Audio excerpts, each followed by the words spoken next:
Ginseng is one of the most popular herbal supplements for men. They want a natural way to improve mental performance, boost their energy, and get a boost in the bedroom too. I get it, but there's a catch. Not all of the ginseng that you see for sale is created equal. With the ginseng market rapidly growing in popularity, so too is the amount of fake products on the market. And then you have all of the different types, like Russian, American, Korean, and even Canadian ginseng. But which one is best to take? And more importantly, how do you avoid the growing amount of fake supplements on the market? I went to a place where not many Westerners visit, a place that could be called the home of ginseng, Geumsan in South Korea, where Korean ginseng is grown and harvested to find out the truth about what makes a high-quality ginseng product. So join me in this eye-opening journey where I answer all of these burning questions and more. Stay where you are.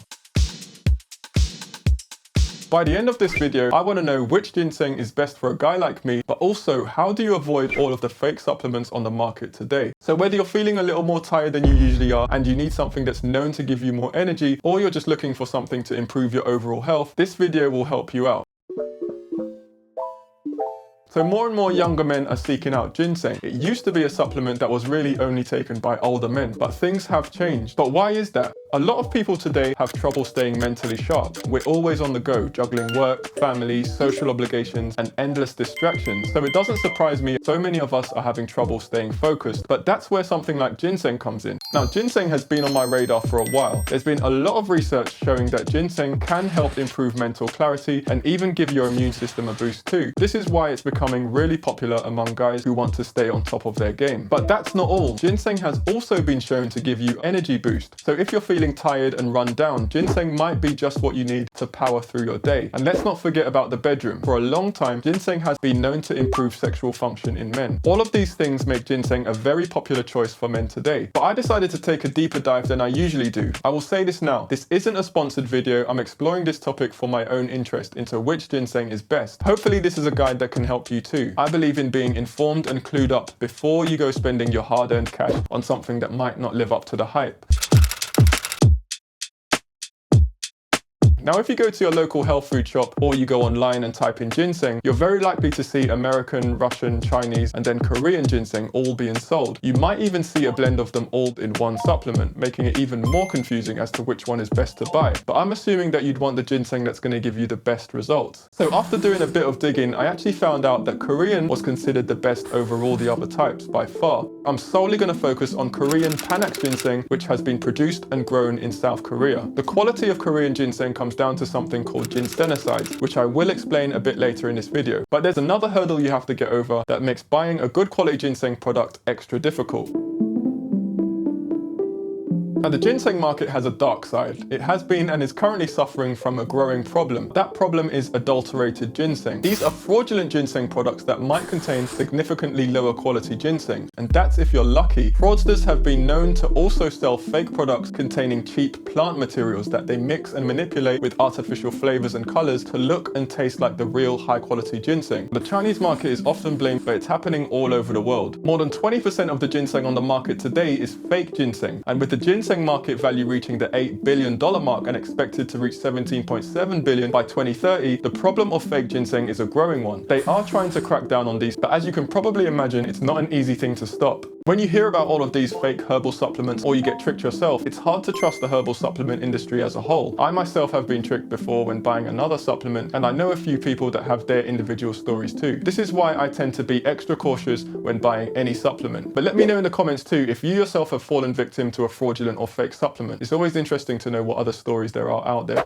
But the people in Korea, on the other hand, they've been using ginseng happily and have been getting benefits from ginseng for centuries. I would guess that they probably don't see as many examples of fake ginseng because it's so abundant there. The problem, I think, is a lot more common in products exported to countries where they know less about ginseng, like the one I live in. I think that fake ginseng is easier to sell to people further away from the source, as consumers are a lot less likely to know what fake supplements look like or know how to tell the difference. Knowing all of this, I was more motivated to not spend any money on any ginseng products until I was a little bit more educated on what I was buying. This was me taking matters into my own hands and getting a first-hand education on high quality ginseng. What better place to do that than in the home of South Korean ginseng itself? So I packed my bags and I hopped on a plane, determined to learn everything I could about real Korean ginseng. Call it a sort of true finding mission. Now, with the help of a South Korean friend of mine, I was able to organize a visit to a place called Geumsan. Now, Geumsan is where most of the real Korean ginseng comes from. I'd be meeting with a company called Ginseng, who very kindly kindly agreed to show me behind the scenes into the actual ginseng harvesting process. But not only that, I wanted to know what ginseng is best for me, dosages to take, how to take it, all that sort of stuff. No fake ginseng, no funny business, only the real stuff. But something I didn't realize is that the harvest happens very early in the morning. I was suffering really badly from jet lag, having no sleep whatsoever. And this, believe it or not, is a significant point that I will come back to later in this video. Now, Geumsan is known as the ginseng capital of the world due to its extensive ginseng cultivation and production. Now, the exact amount of farms in this region isn't officially known, but it's known that more than 80% of the ginseng in South Korea is grown here. Now, this is mainly due to the fact that Geumsan has a combination of the optimal climate and nutrient-rich soil that is just perfect for ginseng to grow well. They've been growing ginseng here for centuries, and they really know what they're doing. After realizing that I brought the wrong type of footwear for this trip and putting on some shoe protectors, I was able to see the first stage of how to tell a good quality ginseng product, the harvest. I know it's hard to explain through video, but I have to say, being on this field, I could already smell the ginseng in the air. It's kind of like a bitter but slightly fruity, earthy smell. Something I didn't know is how special this harvest moment is. The ginseng roots that I'm seeing being pulled out of the ground here took 6 years to grow. I can't even remember what I was doing 6 years ago. The Korean farmers have been perfecting their craft for thousands of years. They know better than anyone that when it comes to growing the best quality ginseng,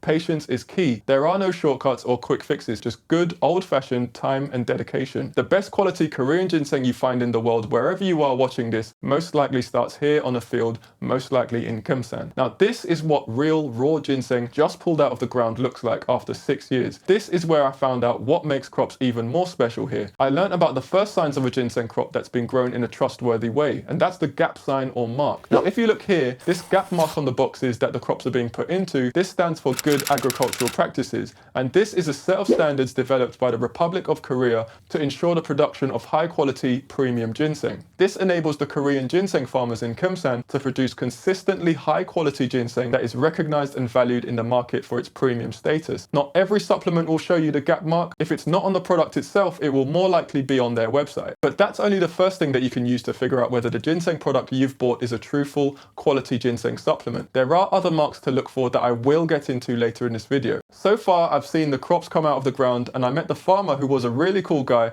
but I wasn't done yet. It was time to find out what it is that makes Korean ginseng so much more special than all of the others. But I was being a bit skeptical at this point. Is Korean ginseng really that different, or is it all just clever marketing? Now, in Geumsan, they have a whole museum dedicated to ginseng, the story of ginseng and all of the many products it's made into. This museum had everything, and I mean everything. I had no idea that Korean ginseng was put into so many products, from the more luxurious looking supplements that come in a concentrated gel or liquid form, down to the products that just look like everyday groceries. They even had dog and cat food that contained ginseng, but they also had things like ginseng biscuits and sweets, which shows me that ginseng is very much an everyday thing there. Now, these ginseng tubes are a very popular product, the concentrate, syrup or gel. It's one of the most common ways I saw ginseng being taken and sold. You just snip off the top and squeeze the contents into water, coffee, fruit juice, whatever your preferred drink is. Some forms contain coffee in them too. You just add water or you can just drink it straight. Ginseng in all of its forms is very much a common and daily thing for a lot of people there. But the reason why ginseng is such a staple in South Korea comes back to what I mentioned earlier, the ginsenosides and saponins.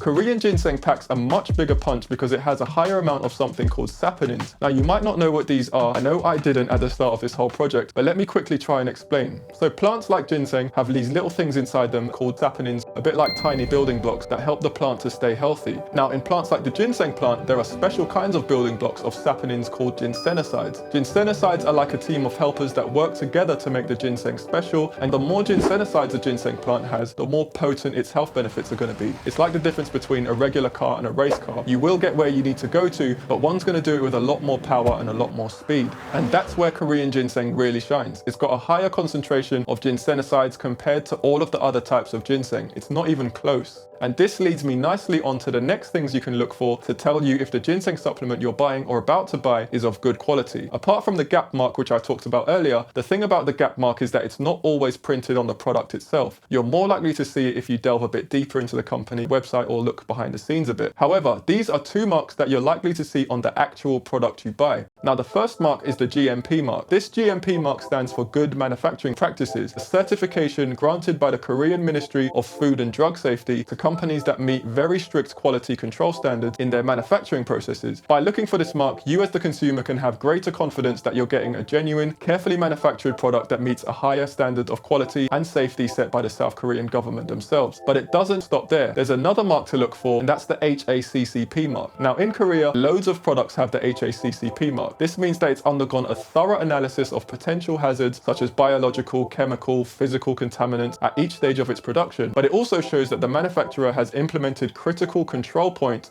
to prevent, eliminate, and reduce these hazards to an acceptable level. So do use these tips as a guide. If you need it, there are some links to good quality ginseng products in the description that I myself have vetted, but only use them if you need them. But I would say this too, a really unscrupulous company, if they really wanted to, they could very easily print these marks on their packaging and trick people into buying their products. So I'll add this extra point too. Do a little bit of digging yourself. If you're still unsure, then obviously don't buy it. But this leads me on nicely to something that you might have noticed with many of the Korean supplements that I've shown on screen. If you look closely, some of them are labeled as red ginseng, some of them are labeled as black ginseng. But what's the difference between the two?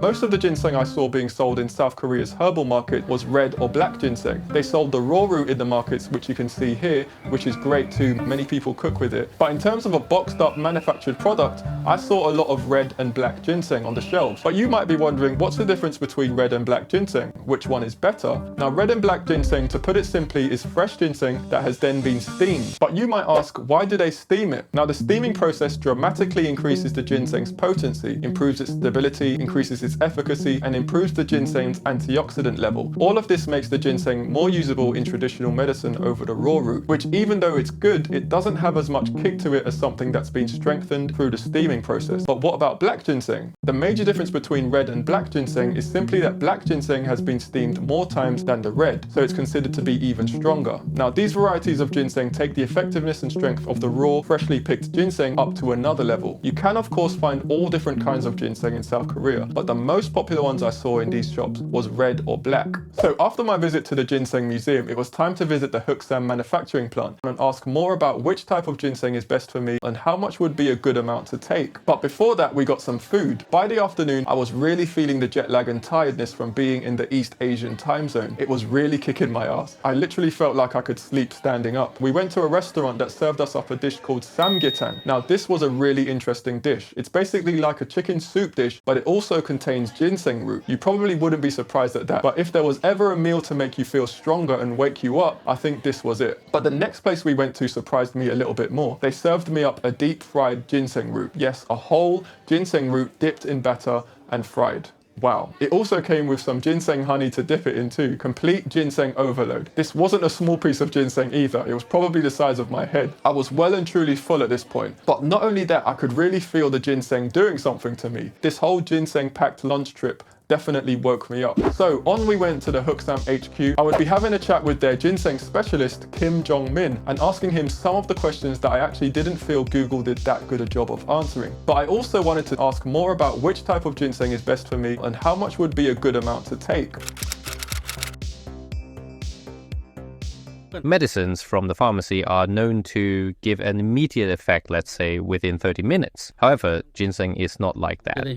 The medicines you get from a pharmacy or hospital, those are either from plants and formed into a compound. However, ginseng is a plant and not a product, so it's more natural. In Korea, we drink ginseng tea just like Western people drink tea socially. But Koreans, we drink ginseng tea more to make the body feel healthier. The Korean Ministry of Food and Drug Administration has recently established a minimum standard requiring the intake of 1 gram 3 times a day. This is required to achieve the 6 main effects of ginseng, 1 gram taken 3 times a day at the very least. Moreover, it is crucial to continue this regimen over the long term. There's something our CEO often mentions in situations like these. He always says, people in our company don't catch colds. I can't say for sure if that's the reason, but they truly don't seem to get colds. The employees here can take whatever they feel like taking, whether it's our ginseng concentrate, teas, or anything else. But that's what people in our company tend to say. What I got from that is that it really doesn't matter too much what type of ginseng you take, as long as it's a good quality supplement and that you take it consistently. That's the only way you're really going to see any results. But the question I'm left with is, am I going to try ginseng myself? Do I think ginseng is worth it? As I mentioned earlier on in this video, the night before coming to Geumsan, I had gotten literally no sleep whatsoever due to the jet lag and my body just not fully adjusting to the Korean time difference. So I thought that by the end of this day, walking around Geumsan, seeing the harvest so early in the morning after that long train ride, meeting everybody, going through the museum, that I would feel absolutely dead tired and look like a zombie on camera. But I was actually feeling okay. So much so that I even had the energy for a very short gym session after. I was buzzing. I'm not a coffee drinker and I did not drink any coffee on this day. I can honestly say I was mainly being fueled and powered by ginseng. But to be real with you, it wouldn't make any sense for me to go all the way to South Korea, look into and explore ginseng and not bring any back home with me to try. So I will be trying this stuff out for myself consistently for a few months, and I might just post a video sharing my progress and how I feel. But ginseng is way more than I thought it was, and the story and cultural significance is something I urge everyone to look into. If you're sick of hearing me talk about ginseng, there's actually another herbal supplement that might help you in the same areas. Check out this video and don't forget to leave a comment. So with that being said, thank you for watching, and as always, I'll see you on the next one.